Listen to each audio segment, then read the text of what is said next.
You see, what Ghanaians have been using to mock South Africans, it will still start happening in Ghana. What Ghanaians have been using constantly to talk down on South Africans or downplay South Africans is about to happen in Ghana.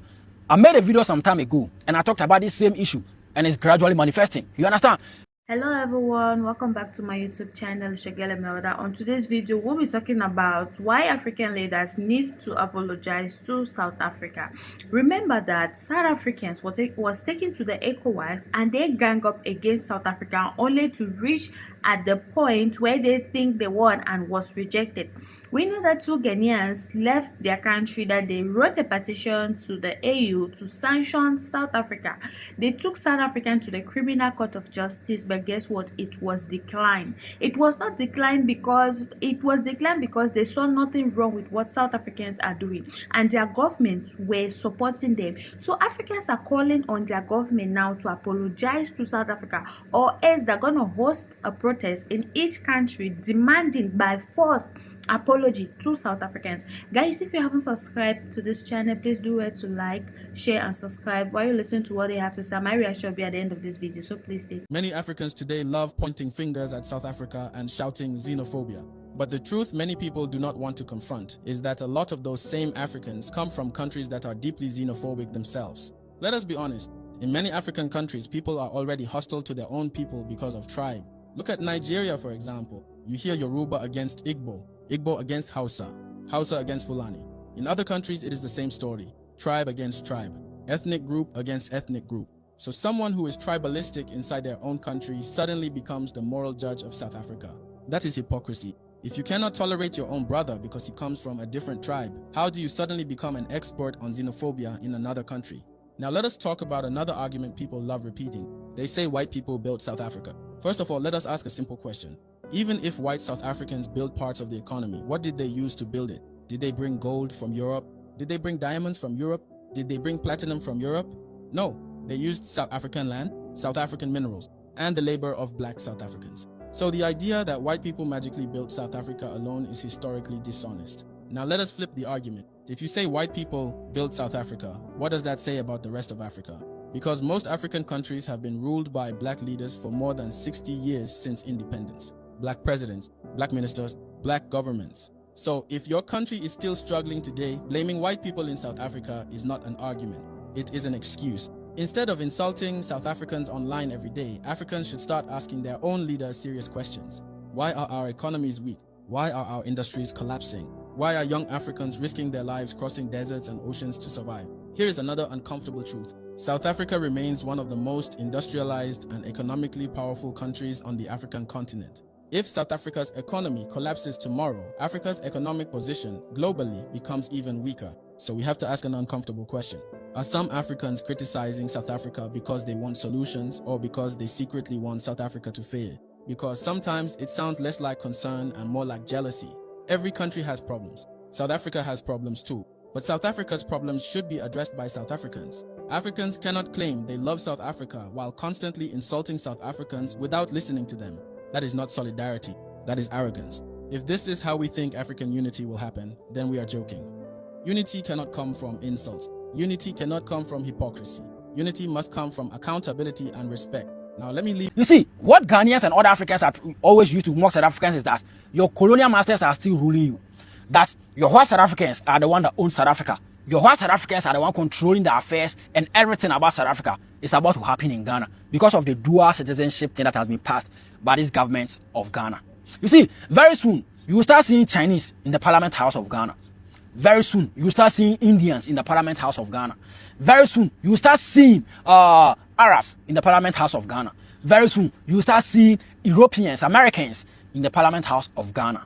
Yes, because the Ghana government has officially passed this law in the bill that whosoever holds dual citizen is allowed to hold public offices in Ghana. Is allowed to be contest for position in Ghana. Is allowed to do what? To be voted for into our Parliament House. This is exactly what we are about to face in this country. So if you have been mocking South Africans that their white South Africans are controlling South Africa, Indians are controlling South Africans, whatever they are about to control us right here in Ghana, right under our watch. But we can't do anything about it because we are busy defending things that we are not supposed to defend. Yes, that is the reality. That is the reality. And you see, it is so painful that my people are not realizing this thing, that we are gradually losing Ghana. It is so painful that my people don't realize that indigenous Ghanaians are losing Ghana. You see, we will be in our country and we will be trying to, I don't want to, like, hey. So, is it the same Kwame Nkrumah Ghana? Or is it the same Ghana that our forefathers, our ancestors fought for? We are losing Ghana. We are losing Ghana. And we need to be very careful. This is not about tribal or political sentiment. This is a very serious issue that we need to tackle because it is very dangerous. I'm telling you, it is very dangerous and it is very serious. And we need to be very serious about it. We need to be very cautious about this thing. So guys, what do you all think about the video you just watched? That is just how people are coming to life. So many people are now realizing what South Africans was doing was for the good of Africa. After many of them are saying under my comment section that South Africans have really single-handedly fixed the whole of Africa, I'm so happy. At least they're not that too ungrateful not to realize that South African was helping them. Like South Africans always say, they will tell the African brothers and sisters, do not bite the finger that fits you. So many people will just see it as do not bite the finger that fits you, but they will not know the deeper meaning behind that saying. Do not bite the finger that fits you. Maybe tomorrow you might not be able to have food because you bit the finger that once fed you. And so many of them are now realize it's not good to do that.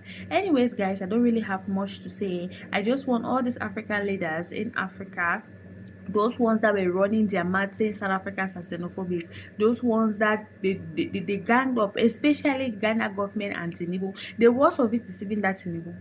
It's even that Tinubu, knowing fully whether he did not provide jobs for his citizens. He's doing nothing for us as the citizens of Nigeria.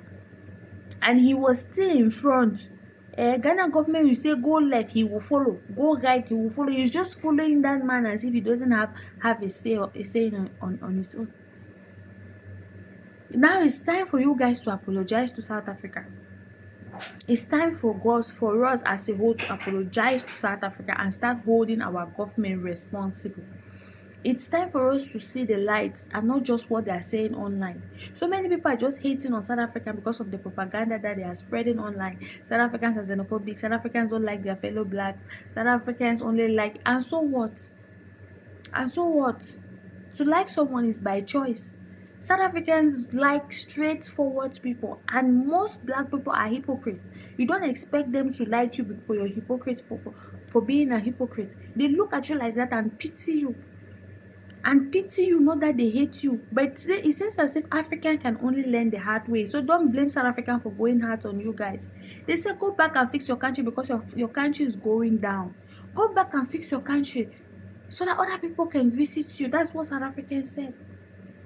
So that other people can also come to your country. That way tourists might enter your country.